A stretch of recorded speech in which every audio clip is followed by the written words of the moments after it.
N'épouse pas ton partenaire s'il possède l'un de ces 10 traits de caractère.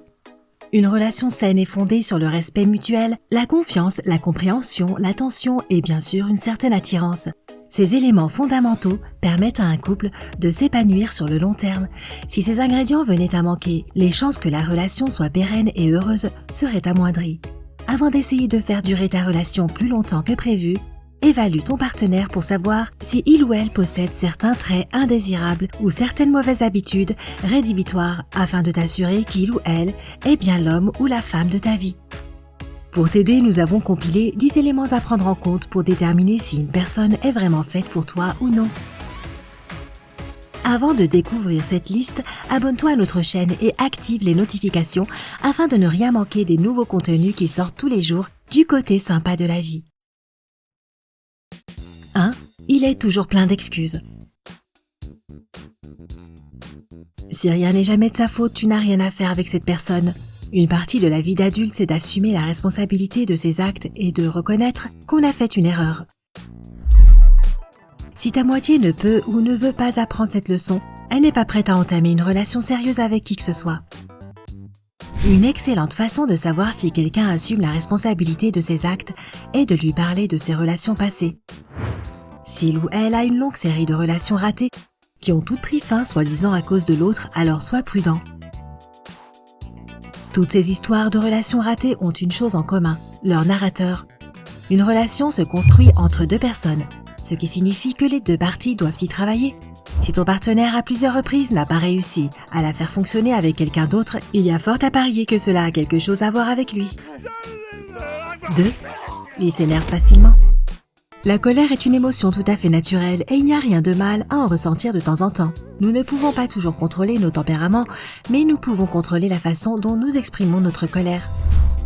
Si ton partenaire te crie dessus et te jette ou casse des objets quand il est en colère, c'est un signal d'alarme. Souhaites-tu vraiment être avec cette personne ? Non seulement ce comportement est immature, mais il est aussi abusif. Souviens-toi que seuls les enfants font des crises de colère, pas les adultes. 3. Il n'est pas responsable. Autrefois, vivre encore chez ses parents à l'âge adulte était le signe d'une vie ratée, mais de nos jours, il devient de plus en plus courant de rester plus longtemps à la maison à cause des perspectives d'emploi en décroissance, des prix exorbitants du logement et des salaires si bas que plus personne ne peut plus se permettre de vivre seul.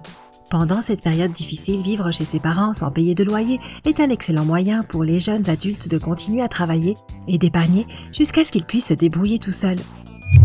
Mais même si c'est une solution pratique et courante, elle peut causer des problèmes d'immaturité et d'infantilisme. En règle générale, il vaut mieux éviter d'entamer une relation à long terme avec quelqu'un qui n'a jamais vécu seul auparavant. Quelqu'un qui a habité chez ses parents pendant longtemps peut facilement s'attendre à ce que tu t'occupes de tout pour lui. Sa mère cuisine toujours pour lui et lui fait sa lessive, tandis que son père doit toujours lui rappeler de faire son lit et de sortir les poubelles. Si tu entames une relation avec ce type de personne, jusque-là nourrie et logée par papa et maman, elle pourrait avoir des attentes déplacées à ton égard. Les relations sont faites de compromis mutuels entre partenaires égaux. Si tu agis davantage comme ses parents que comme son conjoint, alors ce n'est pas une relation très saine. 4. Il te manque de respect. Il est de la plus haute importance que ton partenaire et toi vous respectiez l'un l'autre, surtout lorsque vous n'êtes pas d'accord sur quelque chose. Chacun a le droit d'avoir son opinion et il faut laisser l'autre exprimer la sienne. Interrompre, parler plus fort, rabaisser ou ignorer l'autre ne sont pas des façons adultes de gérer des disputes ou des désaccords. Les deux parties doivent se traiter avec le même respect mutuel. Prête aussi une attention particulière à la façon dont ton partenaire gère les désaccords avec d'autres personnes. Si il ou elle semble s'arc-bouter sur de petites choses plutôt que d'en parler calmement, ou a rapidement recours à des insultes mesquines ou à des grossièretés, alors ce n'est peut-être pas la bonne personne pour une relation à long terme. Et il va sans dire que ton partenaire doit aussi respecter tes limites. Si tu ne veux pas faire quelque chose, il ne doit pas essayer de te faire changer d'avis. Si tu n'es pas à l'aise pour aborder un sujet en particulier, il ne doit pas non plus te forcer à l'évoquer. Ce sont des signes évidents d'un manque de respect pour les sentiments d'autrui. Et cela n'est pas compatible avec une relation saine. 5. Il est enclin à la possessivité et à la jalousie. Tout le monde passe par une étape d'amour passionnel au début d'une relation. Cette phase de lune de miel semble être un pur bonheur, mais elle peut en réalité semer les graines de gros problèmes à venir. Au début, tu trouves cela touchant que ton partenaire veuille passer son temps libre avec toi. Tu apprécies ses petites attentions et toi aussi tu souhaites être avec lui aussi souvent que possible. Mais cette attention ne doit pas s'étendre à tous les aspects de ta vie ou de la sienne. Si ton partenaire est collant à tel point qu'il n'accepte plus que tu passes du temps avec d'autres personnes, alors il essaye de t'isoler, ce qui est un signe d'abus. Si ton partenaire est facilement jaloux et manifeste un comportement possessif, alors soit il faut l'aider à se débarrasser de cette jalousie, soit il faut mettre un terme à la relation. Si c'est toi qui es jaloux et possessif, tu dois faire un sérieux travail sur toi-même. Et tu n'as pas forcément besoin d'une relation avec qui que ce soit en ce moment. 6. Il envahit ton espace personnel. Ce n'est pas parce que tu entames une relation avec quelqu'un que tu as le droit de connaître tous les détails de sa vie. Tu n'es pas non plus obligé de partager des informations que tu préfères garder confidentielles. Ton partenaire n'est pas censé connaître tous tes mots de passe pour consulter tes comptes et inversement. Les relations saines n'incluent pas le fait de fouiner dans le téléphone ou les affaires de l'autre. Ton partenaire ne doit pas te soupçonner de le tromper et avoir besoin de surveiller tes messages pour s'assurer que tu es fidèle. Si la personne avec qui tu vis insiste sur le fait qu'il s'agit d'un comportement de couple normal, il est temps de mettre un terme à la relation. Il s'agit là d'un autre signe d'abus émotionnel. Et si c'est toi qui manifestes ce comportement, tu dois comprendre que c'est mal. Si tu ne fais pas confiance à quelqu'un, à quoi bon entretenir une relation avec lui ? 7. Deux poids, deux mesures. En parlant de respect, il doit aller dans les deux sens. Si tu n'es pas obligé de donner tous tes mots de passe à ton partenaire, ne t'attends pas à ce qu'il te donne un accès complet à sa vie privée non plus. Si tu viens de décrocher une promotion qui t'oblige à déménager, tant mieux pour toi. Mais ne t'attends pas à ce que ta moitié déménage avec toi, si tu n'es pas prêt ou prête à faire de même pour elle. Aucune des parties ne devrait jamais avoir à faire de sacrifice pour l'autre. Souviens-toi qu'un couple est une relation égalitaire, et non un déséquilibre entre quelqu'un qui donne en permanence et l'autre qui se contente de recevoir. 8. Ces valeurs fondamentales ne correspondent pas aux tiennes. Certes, les opposés s'attirent, mais cela concerne plutôt des choses insignifiantes comme préférer les chats ou les chiens, la ville ou la campagne.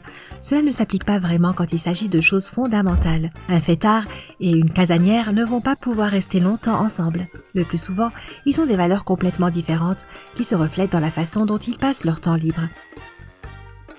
Faire la fête toute la nuit ne plaira pas à quelqu'un qui veut accomplir quelque chose dans sa vie, si bien qu'il aura l'impression que son partenaire fêtard le freine. Si ta moitié t'encourage à adopter des comportements à risque, comme la consommation excessive d'alcool ou de drogue, ce n'est pas non plus la bonne personne pour toi. Il n'y a rien de mal à s'amuser et à se détendre de temps en temps, mais si cela devient trop fréquent et autodestructeur, alors prends tes distances. 9. Il dépend entièrement de toi. Dans une relation saine, les adultes comptent les uns sur les autres pour se soutenir. Si tu ne peux pas compter sur ton partenaire pour être là, quand tu en as le plus besoin, alors ce n'est pas la bonne personne pour toi. Mais il y a un revers de la médaille. Ton partenaire ne doit pas non plus être la seule personne vers qui tu te tournes quand tu as besoin d'aide. La plupart des gens sont capables de former des réseaux de soutien avec leurs amis, leur famille et leurs collègues. Mais si ton partenaire refuse de construire ou d'obtenir de l'aide de ce réseau et qui compte uniquement sur toi, il y a un problème. Il s'agit d'une forme de pression injuste et son refus d'accepter l'aide des autres va vous emprisonner dans votre système de soutien. C'est très épuisant d'être en couple avec une telle personne, alors ne laisse pas ton désir de le soutenir éclipser ton besoin de prendre du temps pour toi. 10. Il te freine. Tu ne dois jamais avoir l'impression que tu te contentes de ton partenaire.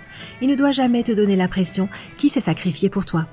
Pour que votre relation soit équilibrée, vous devez vous aider mutuellement à grandir en tant qu'individu. Si ton partenaire te décourage, minimise tes accomplissements et te critique sans cesse, alors il te nuit d'un point de vue émotionnel et tu mérites quelqu'un d'autre. Maintenant, tu sais comment repérer la toxicité chez une personne. Tu souhaites probablement savoir quels sont les côtés positifs à identifier, n'est-ce pas ? En bref, ce sont les traits opposés de tous ceux que nous avons évoqués.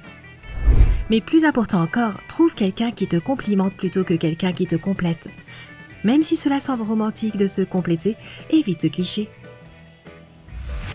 Tu es déjà un individu à part entière, pas un puzzle auquel il manque une pièce vitale qu'une seule et unique personne pourrait représenter pour toi.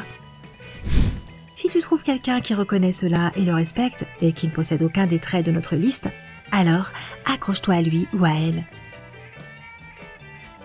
Selon toi, quel est le point le plus important? As-tu d'autres avertissements à donner sur les relations toxiques? Partage ton expérience dans les commentaires ci-dessous. Si tu as appris quelque chose de nouveau ou d'utile dans cette vidéo, mets-lui un like et partage-la avec tes amis. Et n'oublie pas de toujours prendre la vie côté sympa. Rejoins-nous chez Sympa.